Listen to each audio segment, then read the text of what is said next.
It's my pleasure to now introduce Alex Harris, a reporter covering hurricanes and climate change for the Miami Herald, who will moderate the conversation. So over to you, Alex.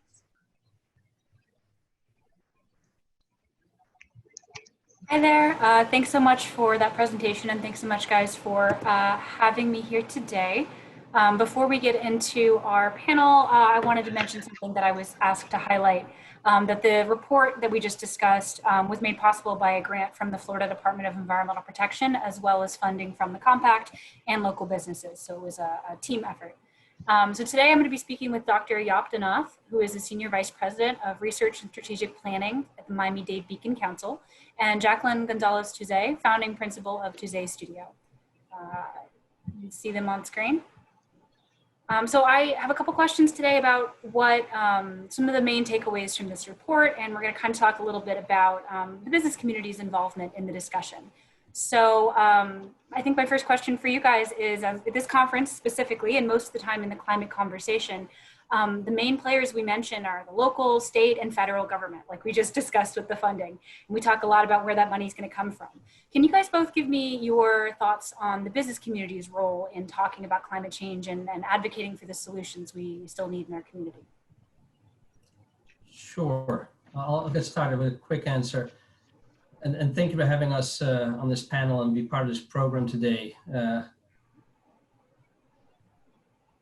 I think the business community is involved, but it's not necessarily visible to the larger audience. I think there's a lot of activities in smaller groups by organization, there are multiple organizations meeting on different topics related to resiliency, but it might seem that the wider business community overall is not involved. But there's some examples. The Greater Miami Chamber is doing events regularly on this topic and have been for many years. The Beacon Council has been involved with some of these topics through One Community, One Goal, a strategic planning process, as well as sessions with different other organizations, consulates that have expertise in this topic. So throughout the community, regionally, locally, we have seen these activities. I think it's up to us as a business community and organizations to tell a story better.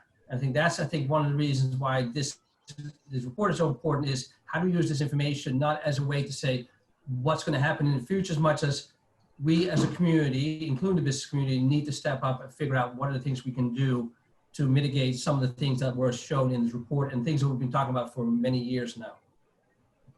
Alex, I think that's a great question. And yes, this is a solution that's so broad and it crosses every spectrum of our society, and it requires both a private and a public response. And so the business community is absolutely essential to being part of the solutions. And my industry, architecture and construction, and I'm on the board of the Development and Real Estate Committee for University of Miami. That community also needs to be a part of this conversation, and I'm happy to see this report come out. It gives them the tools and the information and the data that they can process in a way that's understandable to them, so that they can then pivot into solutions. And it is an all hands on deck moment. And so every aspect of our society is impacted, and we all have to be part of the solution. Absolutely. And I did a lot of reporting and conversations with people for a story that is now online, if you wish to read it, about this report. It just posted. And one of the things I heard is it's all our it's everyone's tax dollars, and business people live here. They have homes in South Florida. They pay the taxes too. And even if we're talking about large amounts of money, like maybe the Army Corps' Back Bay study or the Army Corps' investment in the Keys, which we've talked about a couple of times already today, that still deeply involves the business community. There's people needed to install the projects, design them, all that sort of thing. So how do you think you guys, Yop already kind of talked about this. How has the conversation about climate change in the business community evolved over the years? It seems like I'm hearing it more. People care more about, Moody's says, about bond ratings. They talk about institutional investors asking this as one of their checkoff questions. How have you guys experienced that conversation over the last few years in each of your fields? I think we're done debating if it's happening, which is positive. And I don't think anybody really cares anymore why it's happening. It's happening. And I think that's behind us now. So now we're all pivoting into what can we do? And I think I'm hearing from my clients, what is our resiliency strategy? What can I tell my investors? How do we address future insurance? The smart developers, people that care about this region and want to be here for a long period of time, they're addressing what needs to be done. So I think there's been a sea change in the last 2 years, and it's because of organizations like this one. It's because of the journalism. It's because of the scientists and environmentalists speaking. I think their voices are being heard in the business community and the development community. And so now the issue is immediately, well, okay, then what do we do? What is the best solution, and how much is it going to cost, and what's the biggest bang for our buck? And I think that's where we are, which I'm happy to see. I think that's a positive change. And the other piece, I think, and I think Aaron alluded to it a little bit, this report in this case is very much focused on the so-called dollars and cents. We're still dealing with a sense of place. This is all important because we want to be here, companies want to be here, talent wants to be here. They want to know that they're in an environment where they can move around, do things in the community, and that the community is thinking through the issues, in this case, resiliency, the right way, and finding solutions. And I think is a key part where the business community comes in, is being part of thinking and understanding this a concerted effort among all organizations and groups, not just government and non-for-profits. It is everyone who touches something in Miami-Dade County or South Florida that needs to be involved. It's a very good point. Everyone's got to have a seat at the table here for this. And speaking of that, when we talk about resilience and we talk about the business community, there is some tension there. Over the years, we've seen, conversations about maybe you want to enhance the building code to make it more resilient. And then you get the development community saying, that's going to make homes more expensive. And affordability is very obviously a huge issue on the table as well when we talk about these kind of solutions. Can you guys talk to me a little bit about ways maybe you've seen this tension handled well when we have to balance how we can make these homes affordable for people, or these solutions that makes the community more affordable to live? I'm reminded of something, Jaap, you said earlier when we had this conversation a few days ago, that you can build the most perfect resilient buildings, but they're not really useful if nobody can live in them. So can you talk more about that maybe? Sure, and again, I think Jacqueline is more to answer the question, because I think it's partly a physical portion of how we develop buildings, build, especially from the experience that we've had through hurricanes and how we've changed our codes over time, our thinking as homeowners, as builders, occupants of buildings. So I think that's part of this, just our thinking about how we want to live and the expectation of this part of what we need to do. I think that's part of it. Now, are there solutions? I think there are ways that government can provide funding, the ways that the private sector can provide funding. And then again, that's something I think that goes into the solutions piece more so than having that conversation that this needs to be done across the board, and it cannot be done for pockets in the community. It needs to be done across the board. I think that's where the affordability is key, and that conversation that it's inclusive to all parts of the community, parts that can afford it. Yeah, I have two examples that I think are useful in talking about affordability. I'm old enough to remember, and I graduated the year 1992, which is also, if you remember, the year of Hurricane Andrew. So my entire professional life has been shaped around watching how codes needed to adjust in order to make us all safer and to make our region viable and successful. Because I remember, and I was old enough again to hear everybody squealing when they were changing the building codes and they were requiring certain things. But it was a requirement in South Florida, and it wasn't a requirement in certain parts of the panhandle. I think somebody else on one of the other earlier panels spoke about Hurricane Michael and what it did and how they still haven't come back from that. So you tell me, what is the real cost of not doing these things? And if it's handled and I think that's a great lesson. We are the architects of that code, and I think there's a lot of lessons for us as a community there. We did it over time. It doesn't have to be the perfect resilient building. You heard Dr. Holder talk about mosquito screens. We can talk about, stages of resiliency, because not everything can happen overnight. But you use the system of carrots and sticks. You incentivize the developers and the homeowners who are going to invest in that, just like you get benefits in your insurance policy. This is what's coming, whether you want to or not. The insurance companies are going to penalize people that are not taking these actions. They're going to make projects harder to fund in banking. So all we're doing by insisting and in educating our community and changing the codes gradually over time to allow for people to catch up economically. I understand the tension, and we can't ignore we're speaking in the context of a pandemic. So I understand the sensitivity of affordability, especially when people are are really wondering how they're going to make any project viable in this climate. But the lesson of this report, and what I hope people take out of it and really spend some time looking at it, is the cost of inaction. It's the cost of what is your investment worth in 10 years when you're trying to get your insurance if nobody will insure you. It's the cost of what you will lose if you don't take a small step now, you know, and you have the damage of the drywall getting mold, for example, because you don't have fans. That's a much greater loss. That repetitive loss, that the magnitude of that loss can be mitigated by smart, common sense, not necessarily all high cost solutions. We tend to think of the expensive giant infrastructure stuff, but there is also mitigation and adaptation that happens at the building level that if we educate our community about. I mean, again, the wind code is a great example.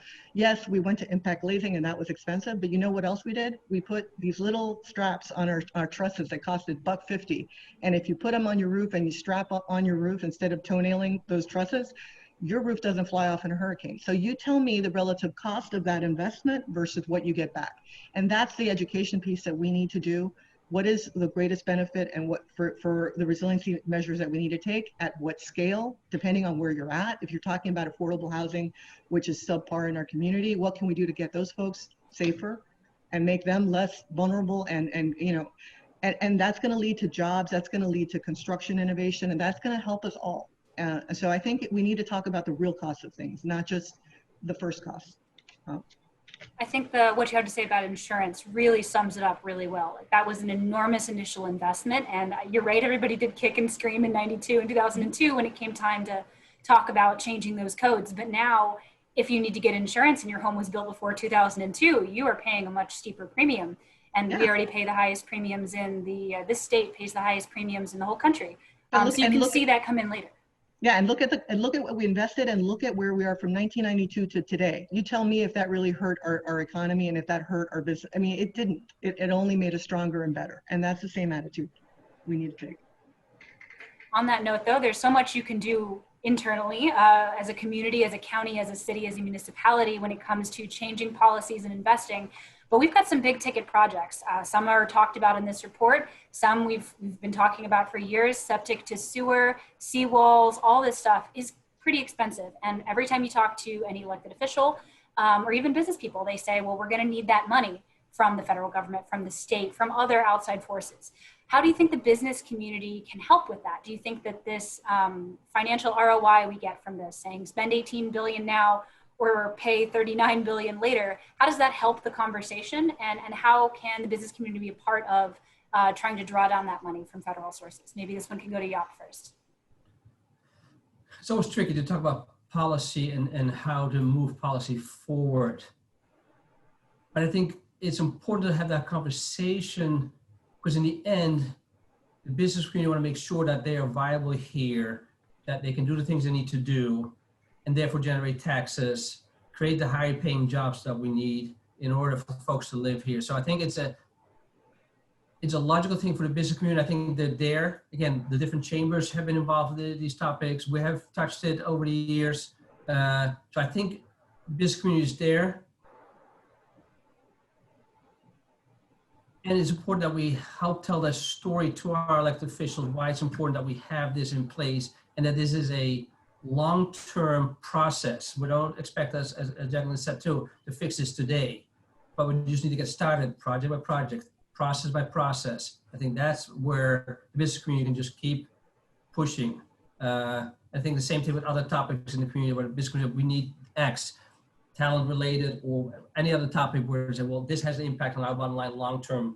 So that I think is where the business community can step up and say, we need to have this conversation.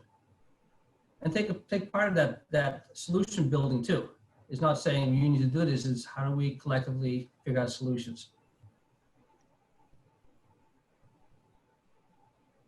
Yeah, I think business people are, and this report is geared towards them, which I love. It talks about what the cost of inaction is, but what I'm really excited about is the benefits, right?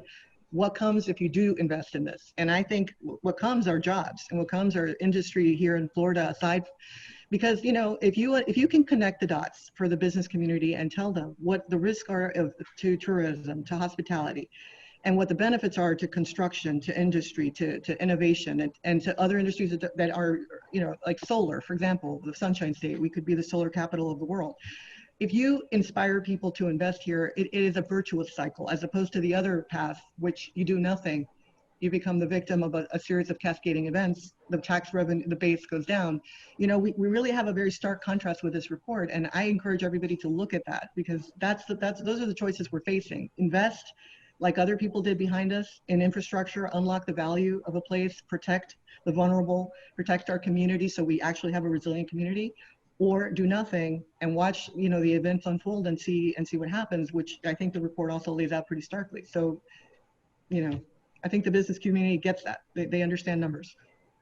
And I think the other piece is from a job related, and being Dutch, I look at it probably a little bit differently, is also a way to create expertise in a community that can be then exported, I'm not sure if that's the right word, but exported to other parts of the country, other parts of this hemisphere, because we're seen as a example of how to do it. We found solutions. I think the hurricane example is good because we have been seen as a place where we've done it right. But we're in the hard way in some cases, but we did it right. I think it is another situation where we can become a leader in finding solutions, using our universities, the technology being developed there, expertise on how to implement projects, all that I think are potential for creating a sector that might not have existed before and sell it. And again, the Netherlands does it all over the world with water management and related topics. They sell their stuff everywhere, and they're here in South Florida too. Yeah, that's a really good point, that, you know, this is becoming a region that people turn to for advice and knowledge, and, you know, they want to see how it goes. Often when I turn to write stories about some of the solutions, I look around and there's really no comparison. Sometimes you see it in Norfolk, sometimes in New Orleans, but a lot of times in the Keys, in Miami Beach, in the city of Miami, we are the first ones doing it. So it's hard to compare it to other people. So other cities and counties are always turning to South Florida saying, well, can you tell us how you did it? And one of the ways that I have been most struck by, that I would hope you guys can talk to me a little bit about, is obviously property value declining is a big boogeyman over everyone's shoulder. That is a very scary thing for a lot of people. And reports have been coming out for years and years saying that it could happen, it might happen, it already is happening, from buyers selecting these properties. We also saw a really interesting report the City of Miami Beach commissioned last year that I think lines up with one of the recommendations we saw in this report. Which is calculating the project level benefits. So the City of Miami Beach commissioned a report that talked about road raising in Sunset Harbor, which, if you know much about that, was sort of not very popular among some residents and very, very popular among others. But this report found that it actually raised property values in that area, and people's condos and townhomes went up in value, which is an important number to be able to show residents when you need to explain why this is happening, important number to show other communities when you say this worked for us or it didn't, or even how to bring back money to fund these projects. How do you guys think that findings like that, or project level cost benefit analysis, can be useful in this region? I think it's super important to educate the community, whether it's a retrofit on a historic building or affordable housing to new build, what the benefit of doing. Just really, we know we have to design like we're in a flood zone. So if you build higher, or if you at least build the flexibility to build higher, or if you can't build higher, at least if you protect your structure and you put your elevate the mechanical. I mean, there's a whole series of FEMA recommendations, right, for how to build in a flood zone. And we all need to be educating ourselves about what are the smart, common sense things that we can do to make ourselves more resilient as a community, individual buildings, and for any new builds that come along. So I think it really is important to educate people why it's in your best interest. If somebody's offering at some point to raise the roads, I mean, that's making you viable in the future. So fighting against those policies, I understand that it needs to be unrolled in a sensitive way, and it needs to be explained to the community about why. And I think everyone needs to have a conversation about how it impacts those communities and have them at the table, because it is not a top-down thing. It absolutely is neighborhood by neighborhood. But that it has to happen is, there is no denying that we have to start adapting. So connecting the costs, the benefits, and explaining the why always, and then talking about the how, right? The specific how for each place. that's our task in the future, to get out there and do that work. It's essential. I think that's the reason why the reports are important, because it takes that high level analysis to have that conversation. Not trying to say that this is what we need to do in this place. It's saying we have an opportunity here that will benefit the larger region, both from a cost, the expenses paid, the benefits, and again, the job creation that can come with it. But again, we need to make sure we have that conversation in the community. Right, and being able to prove that this investment is worth it, it actually improves the community, is obviously very important. It's obviously why this report was commissioned in the first place. But something that the presenters earlier mentioned, and something I wanted to get into a little bit, was cost-benefit analyses are great, but they are often skewed, and very well skewed, toward undervaluing communities of color and poorer communities. Because if you're talking about pure bang for your buck, you're always going to end up building the infrastructure in heavily populated, wealthier communities. So when it comes to getting the business community involved in this and moving our community forward with these solutions, how do we account for the equity lens? How do we make sure that we are not simply protecting the richest and leaving the poorest on their own? I think it's absolutely essential that we look at our communities holistically, and we cannot, if the COVID hasn't taught us that we're all interconnected and that what happens to one community affects us all, and that the smallest virus can, and science doesn't care, you know, but it definitely affects disproportionately people of color and poorer communities. We have to address this by really taking a hard look at what kind of buildings are in, how safe they are, and building resiliency hubs to address the aftermath of events.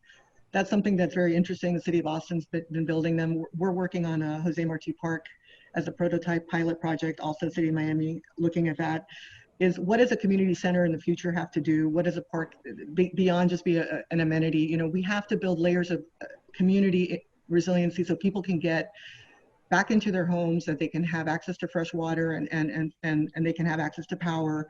And we need to look at where we are as a community, really what our vulnerabilities are, because, you know, really, haven't we learned by now what an essential worker is, and that our communities are only resilient when all of us are addressed. And, you know, we have a lot of infrastructure issues that before the COVID and before climate change were already there, but all that it does is it lays it bare, and it really makes it even more prominent that we have to address affordable housing, we have to address transportation, and the fact that a lot of this affordable housing is very badly built. It has never been upgraded. It's not safe for wind, forget water, you know, and as a result, I think our Dr. Holder really spoke really well about the health, you know, aspects of that. And I don't believe that we can just pay attention to one segment. But I also think that that building new and building buildings is what creates revenue and tax base to help solve some of these other things. So it's an interconnected web, and it's an all kind of, every sector of the community is affected, and public dollars, if they're spent, should absolutely have public benefit. And I think that's incumbent upon us to think about that when we're planning out these strategies and be inclusive. I think we made a big step forward when we worked with the Rockefeller Foundation and Jim Murley and his team and others in the community, where we moved from sea level rise and climate change to resiliency and made that a broad conversation.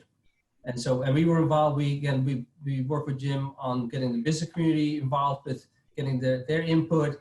I think already shows that we're thinking about it in a much broader sense than how do we fix a road, or how do we make sure that the sewer system is upgraded.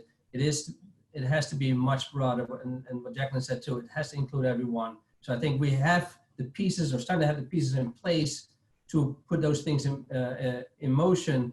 We just need to keep working on it. And I think jobs, the whole idea of, I'm really excited about a climate corps. I couldn't agree more. I think it's not talked about because it's not sexy, but you know, healthy buildings require maintenance, and water systems and drainage and filters. And just like we have, you know, jobs in sanitation, in the future, we're going to have jobs in order to maintain health and safety for our public. We're going to have to retrofit a lot of buildings, and we're going to have to maintain the new buildings and the old buildings. And all of that is jobs. All of the new construction innovations of concrete and all of the solar, you know, And you can go fancy and you can go new building technologies, or you can just go into retrofit. But regardless of how you look at it, in order to do the things that we're talking about doing, all of that is jobs, and they should be addressing those who have been hit the hardest. And I think then that's a way of lifting everybody up together, because the more that the co-benefits are there, the greater buy-in we'll have from our communities. It's not something imposed on them, and not addressing their other needs, because if jobs are the need, then this does both. It gets us more resilient, and it provides a job. To me, that's a no-brainer. It should be done. Answered the question before I was about to ask it, which was about the job numbers in this report, which was one of the most exciting takeaways with most of the people I talked to for these stories. So before we move to Q&A, which we are going to do immediately after this, Jaap, can you maybe talk to me a little bit about what promise you see about the high job numbers and the opportunities in the market for these adaptations? Sure, I think this, and I mentioned before, there's a great opportunity to create a knowledge industry that can be exported to other places. And I think the key to this is our universities, both from a innovation technology piece, but also how do we make sure that our students, whether it's engineering or anything related to this topic, because it's a lot broader than just engineering related, how do we make sure that we provide wherever things need to be done, the students and the graduate with those skill sets. I think that is key. And I know Jackie has been involved with some of it through her work. I think that's, again, sets us apart, is how do we tie those pieces together, the innovation, the private sector creating these jobs, and then how do we then become a knowledge center for resiliency. And government is part of it too, because again, government plays that important role to be a engine behind it. So they have a role too. They also are seen as experts in this field. Yeah. There's a lot of really exciting technology being developed around the resiliency space. And I believe Miami could be and our region could be such an exporter globally for, the thinking that I hear a lot from, I go to conferences for Greenbuild and for AIA. And what I hear is if our region, with all the resources that we have, cannot be in the solutions business as an example for the rest of the world, then who can? Because look at the billions of dollars that we have access to. Look at the talent pool, the creative and business pool. Look at the universities, the world-class universities that we have. A college of engineering is working on concrete that uses salt water instead of fresh water. It's using, different methods of dealing with waste. Solar has such a way to go still. There's so much we could do, and we could be the world leaders in this, for the subtropical region, by the way, for this type of coastal area. That I see nothing but potential on one side, and I see, that we just have to get behind it and push and do it. But it's there in the universities. We do have the intellectual capital. We just have to have the will, and the investment has to come federal, state, local, and also private.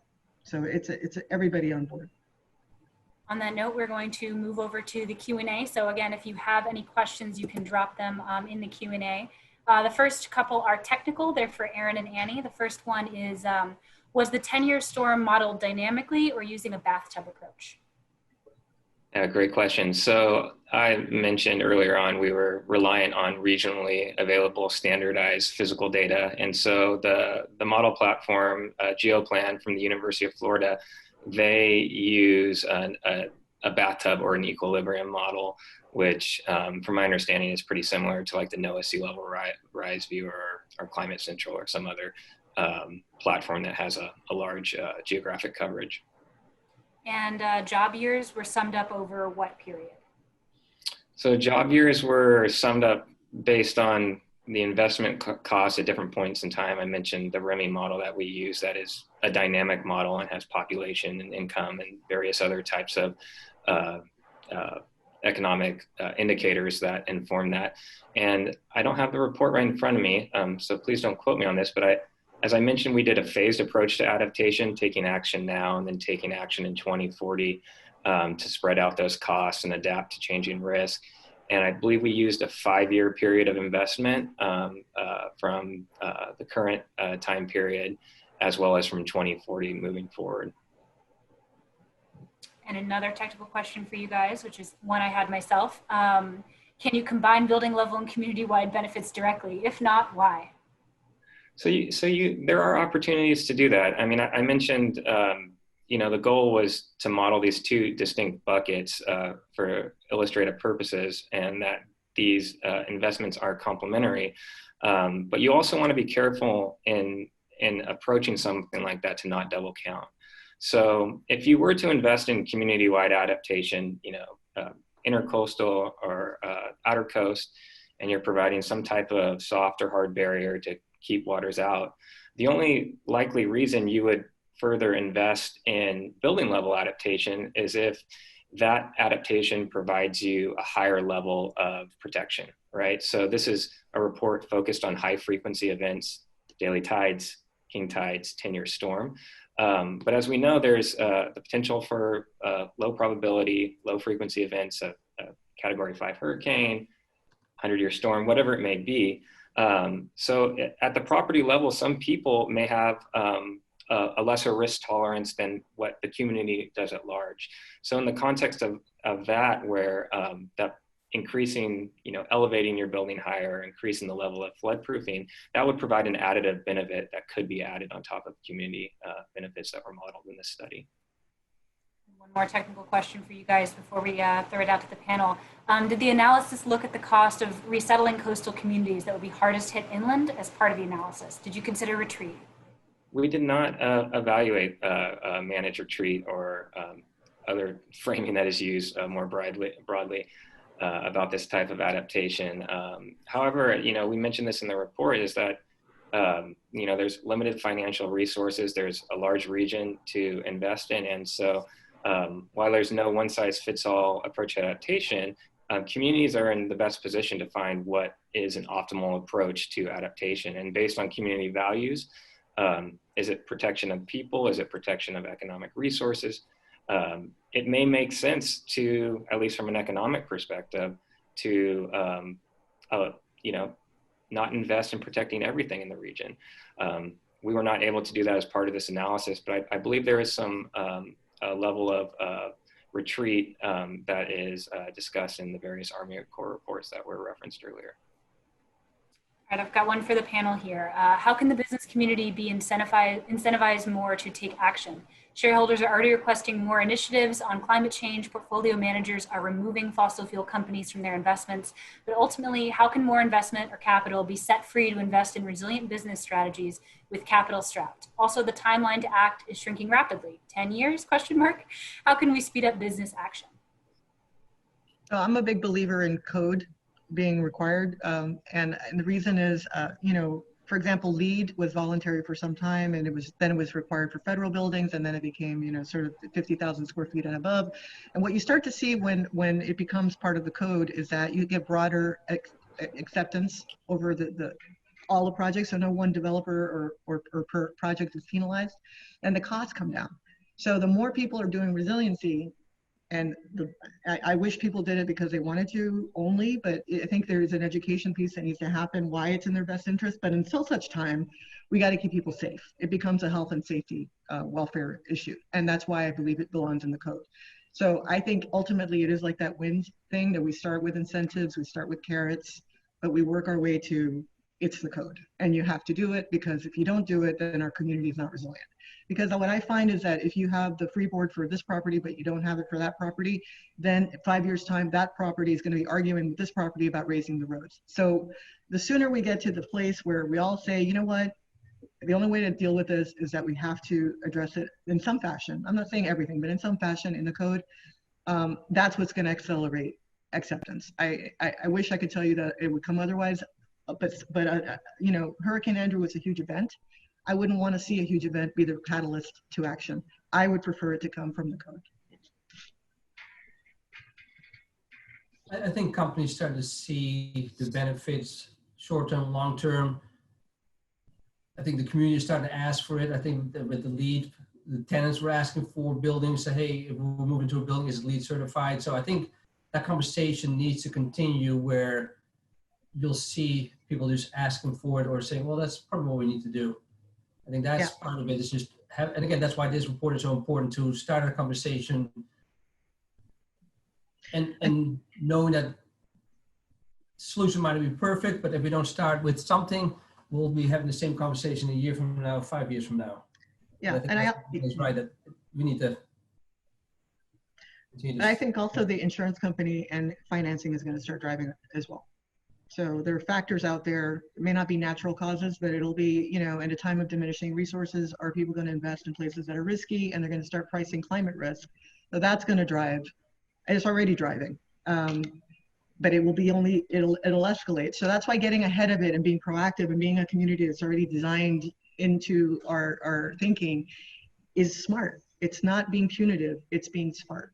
And we need to educate ourselves about this report. It should not be another, you know, big report that we accept. We really, if we pivot to action with it, if we use it as data points to take to our politicians and to, because it cannot come on the backs of the private sector. It must be an investment from the public sector, and where it's going to, you know, where it's going to then lead to jobs, and it's going to lead to a viable community. So it's on us to connect the dots, but it does need to happen. It's not optional anymore. We can't discuss it to death and more reports and more charts. I mean, really, at this point in time, we take this report, we delve into it, and we start coming up with actionable. I mean, we pivot to solutions. We have to. I believe so. I mean, I think this is such a great first step, and I love that they laid out all the steps. But we need to get into step 2, 3, and 4, you know, pretty soon, like now. On the note of investments by the public sector, this question asks the panel, low or no taxes are often credited with fueling South Florida's growth. These programs will clearly require tax funding. How has the business community so far expressed support for taxes to accomplish these objectives, or has it?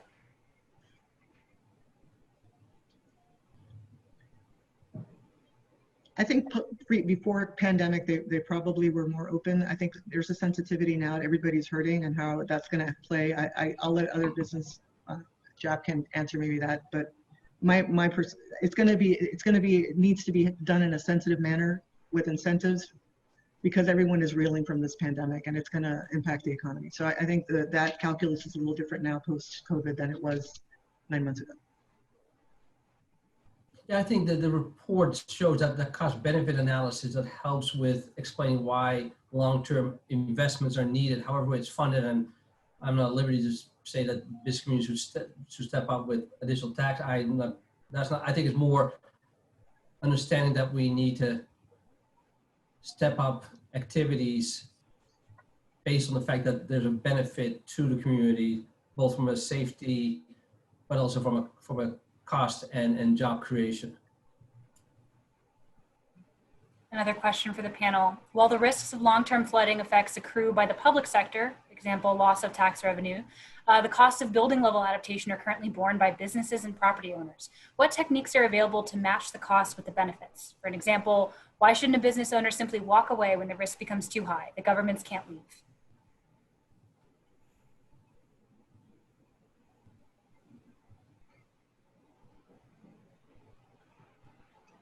Why shouldn't the business walk away? That is what the question says. I think what they're trying to ask here is how do we help spread the costs for private adaptation right now, building level adaptation, elevation, flood proofing.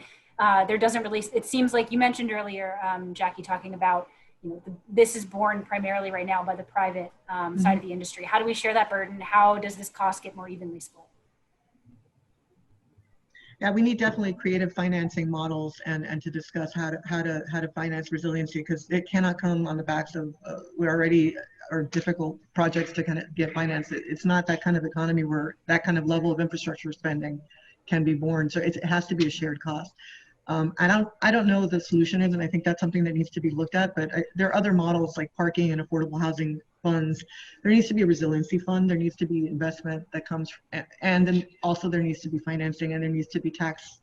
You know, it's a package that needs to be done, just like we've done with incentivizing construction around transit, or, you know, wherever we want to, you know, opportunity zone. There needs to be creative thinking around how do you pay for resiliency, and that, now we know we need to do it. Now we know it's important. We know the cost benefit. So now is the how. You know, that is something that needs to be really explored.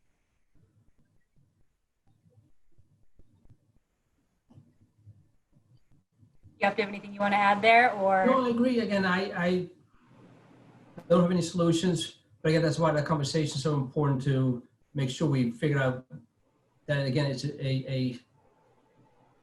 there are options that the private sector can find and or government can find to fund some of those needs. And again, that's for the politicians to figure out, and governments and private sector will probably step in if there's something that can be done to find ways to make money off certain projects. They will figure out a way to finance it. Absolutely. And on that note, I think that's going to end our Q&A for this session. Thank you guys so much for panelists for joining us and the AECOM team for presenting. Up next is Dr. Jennifer Herrado.